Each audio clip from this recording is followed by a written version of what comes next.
Olá pessoal, tudo bem com vocês? Eu sou o professor Mábio, de Biologia, e hoje nós vamos falar um pouquinho sobre a organização das células e sobre o funcionamento de algumas organelas. Além do mais, vamos falar da endossimbiose, aquele processo que ocorreu há milhares ou milhões de anos, em que alguns seres englobaram outro, e hoje a gente tem esses seres incluídos dentro das células conhecidas como organelas, mitocôndrias e cloroplastos. Então vamos ao que interessa. As células, elas diferenciam-se em dois tipos, basicamente. São as células procariontes. Procariontes são as primeiras células, e as eucariontes, que são as células que ocorrem secundariamente. Eucariontes, esse prefixo eu, significa verdadeiro. Então, são os que verdadeiramente possuem a carioteca. Os procariontes caracterizam-se por não ter núcleo, isso é evidente. Eles apresentam pequenas moléculas de DNA, que nós chamamos de plasmídio, mas ela também tem um DNA mais complexo, circular, e não apresentam organelas membranosas.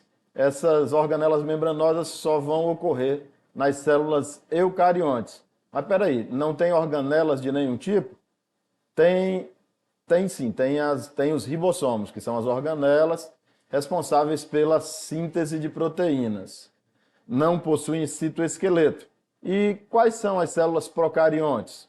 Procariontes são todas as bactérias, todas as arqueobactérias e todas as algas azuis. Apenas essas. Então tá, não esqueçam, bactérias, arqueobactérias e algas azuis. E os seres eucariontes, o que eles têm de diferente dos procariontes? Eles possuem núcleo, isso que caracteriza a nomenclatura, tá? Possuem núcleo, núcleo verdadeiro. Apresentam organelas membranosas, e aí nós vamos falar um pouco dessas organelas. Apresentam ribossomos, porém, os ribossomos dos seres eucariontes, eles são mais complexos que os dos seres procariontes. Apresentam citoesqueleto, que é o que dá uma forma à célula, e fazem parte dos fungos, dos protozoários, das outras algas que não as algas azuis, dos animais e dos vegetais. Ok? Estão entendendo? Vamos relembrar sempre, porque basicamente cobra-se isso no Enem. Ok? Vamos adiante. Os seres que possuem organelas celulares são os seres eucariontes. E quais são as organelas celulares? Organelas citoplasmáticas ou inclusões citoplasmáticas. O retículo endoplasmático, que pode ser de dois tipos, que tem função principal de transporte. Porém, retículo endoplasmático liso sintetiza lipídios, diferenciando, né? Do retículo endoplasmático rugoso, que sintetiza proteínas para exportação. Proteína produzida no retículo endoplasmático rugoso, ela vai para fora da célula. Tem também as mitocôndrias, que são as organelas responsáveis pela respiração celular. Essa respiração garante que haja produção de energia para todo o organismo. Tem os ribossomos, que fazem síntese de proteínas, e aí estes estão presentes, só que de forma mais complexa nos eucariontes do que nos procariontes. Essa é a única organela presente nos procariontes, não esqueçam. O complexo de Golgi, que é aquela organela que armazena e principalmente secreta o que é produzido no interior celular. Tem também os centríolos, que organizam o citoesqueleto. Falamos de centríolos quando se fala em divisão celular. Os centríolos, eles auxiliam na divisão celular, no transporte, na passagem dos cromossomos para os fusos. Lisossomos são as organelas responsáveis pela digestão intracelular. E aí, parecido com os lisossomos, nós temos os peroxomos, que decompõem a água oxigenada, que ela é tóxica e que está dentro da célula, transformando essa água oxigenada em água e oxigênio, que fica à disposição da célula. Outras organelas nós temos os plastos, chamamos de plastídeos, que podem ser incolores, a gente chama de leucoplastos, ou então que podem ser coloridos, que nós chamamos de cromoplastos. O cromoplasto mais conhecido é o cloroplasto, aquele que faz a fotossíntese. E o leucoplasto mais conhecido é o amiloplasto, é o que armazena o amido, que é aquela reserva de carboidrato das plantas. Ok? Estão entendendo? Então agora nós vamos passar a resolução de algumas atividades presentes lá nos livros que vocês receberam. Vamos lá. Lá numa prova Enem, primeira série, página 23, questão 9. Vai que é sua. Aqui nós vemos o retículo endoplasmático rugoso sintetizando proteínas. Essas proteínas estão sendo armazenadas no complexo de Golgi e a partir do complexo de Golgi há a formação de lisossomos. Lisossomos, organela responsável pela digestão intracelular. Uma partícula sólida. Por que eu sei que é sólida? Porque ali está escrito fagocitose. A célula comeu, é o ato da célula comer. Uma partícula sólida entrou na célula e ela foi digerida pelo lisossomo. Ok? Então esse é o esqueminha que nós vemos aí. Mas vamos à pergunta. A parte destacada no esquema ao lado ilustra o processo de... É um transporte passivo? Não, não é um transporte passivo. Nós estamos falando de fagocitose, e fagocitose é um processo de transporte em bloco e que envolve gasto de energia. Tá? Uma digestão intracelular, o que está destacada é exatamente a ação do lisossomo sobre o que entrou na célula, que é a partícula sólida que eu falei para vocês. Então, parece que essa letra B está correta, digestão intracelular. Mas vamos ver. É a síntese de proteínas que está destacada? Não, a parte destacada é essa que está dentro do círculo. Síntese de proteínas aconteceu lá em cima. É a produção de energia? Produção de energia ocorreria nas mitocôndrias. Não há essa produção e nem as mitocôndrias estão em evidência aí. É o armazenamento de substâncias? Armazenamento de substâncias ocorre no complexo de Golgi, que está fora do que está destacado. Então, a resposta correta será a letra B. Ok? Parabéns para quem acertou. Vamos adiante. Outra questão do A Prova Enem, página 22, é aquele mesmo livro da primeira série, questão 6. Então, diz assim, os lisossomos, lembrem que lisossomos fazem a digestão intracelular, estão envolvidos na autólise. O que é autólise? É um processo catabólico. Professor, o que é o catabólico? O metabolismo celular envolve dois processos. O primeiro processo é o anabolismo e o segundo processo é o catabolismo. Anabolismo é o ato da célula produzir uma matéria ou aumentar sua estrutura. Então, é o ato da composição, da síntese. Catabolismo é o ato da quebra. Então, a célula vai quebrar compostos para produzir energia. Ok? Vamos voltar para a questão.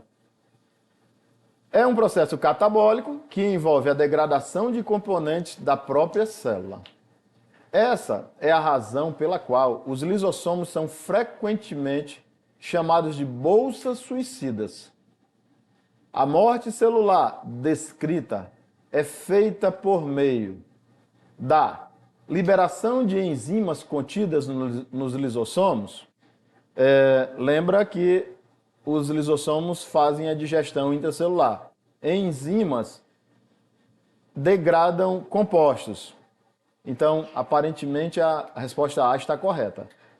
E aí, assim, ele vai liberar essas enzimas para atuar fora da organela, no citoplasma, ok? Letra B. Digestão controlada no núcleo celular não acontece no núcleo celular. Então, a B está incorreta. Letra C. Expressão excessiva de proteínas também não. Nós estamos falando de digestão e não dessa excessividade de proteínas.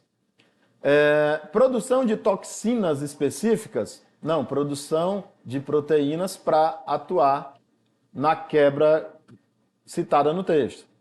Letra E. Aumento da produção de energia? Nós não estamos falando de mitocôndrias. Não estamos falando de ATP. Então, a resposta correta, acertou quem colocou a letra A. Ok, vamos adiante. Bate aí quem acertou. Pessoal, existe um processo descrito nas ciências que se chama endossimbiose. O que é endossimbiose?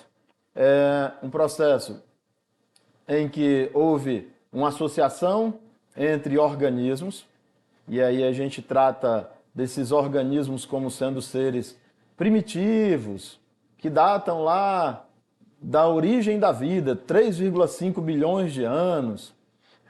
E de repente, vários tipos de bactérias começaram a se associar. A maior evidência disso nós temos dos cloroplastos e das mitocôndrias. Cloroplastos e mitocôndrias são organelas de membrana dupla que possuem DNA próprio, que possuem ribossomos próprios e se duplicam independente da duplicação celular. Então não precisa que ocorra uma mitose ou uma meiose para que haja a duplicação de mitocôndrias e cloroplastos. Tá? Elas conseguem se duplicar, se renovar sozinhas. De acordo? Então, nesse momento do início da vida, a evolução descreve que mitocôndrias, ou seja, um tipo de bactéria que produzia muita energia, e cloroplastos, ou seja, um tipo de bactéria que produzia muita matéria orgânica, se associou a uma célula maior. Daí, essa associação originou os seres eucariontes. E esses seres eucariontes hoje possuem duas organelas que têm DNA próprio, membrana dupla, que são mitocôndrias e cloroplastos. Ok? Mitocôndrias estão evidentes na célula animal, mas elas também estão evidentes na célula vegetal. Cloroplastos só estão em evidência na célula vegetal, ok? Onde a gente percebe a fotossíntese. Mitocôndrias, respiração celular. Tudo bem? Vamos adiante. Vamos à nossa questão. Aí que é sua. Lá no Aprova Enem, primeira série, Biologia, página 23, questão 8. Uma das hipóteses mais aceitas para o processo evolutivo das células eucariontes defende que as células procariontes teriam englobado células bacterianas, determinando uma relação ecológica chamada de simbiose. Simbiose é uma relação em que não há prejuízo para as partes envolvidas, pela qual a célula fornece proteção do meio externo e nutrientes, e a bactéria favorece maior rendimento e aproveitamento energético através do processo de respiração celular ou do processo de fotossíntese. A relação mutuamente vantajosa, supostamente, originou as mitocôndrias e cloroplastos. Esse modelo explica a presença nos cloroplastos e mitocôndrias de estruturas membranosas? Não, a estrutura membranosa que tem neles, ou a organela que tem neles, não é membranosa, ou são os ribossomos. Ribossomos e lisossomos? Não, não possuem lisossomos, possuem ribossomos. Matriz mitocondrial ou estroma? Matriz mitocondrial está nas mitocôndrias, estroma está nos cloroplastos. Então, não é isso. Explica a cadeia de transporte de elétrons? Não, essa cadeia de transporte de elétrons acontece lá na cadeia respiratória, que acontece na respiração celular, na parte que acontece dentro das mitocôndrias. Então, esse modelo explica a presença de material genético e dupla membrana. Esse parece que é o mais correto. Acertou, então, quem anotou a letra E. Ok? Parabéns para quem acertou todas. Missão cumprida. Nossa aula termina por aqui. Fiquem com Deus e não esqueçam de acessar as plataformas que o governo garante para vocês. Até a próxima!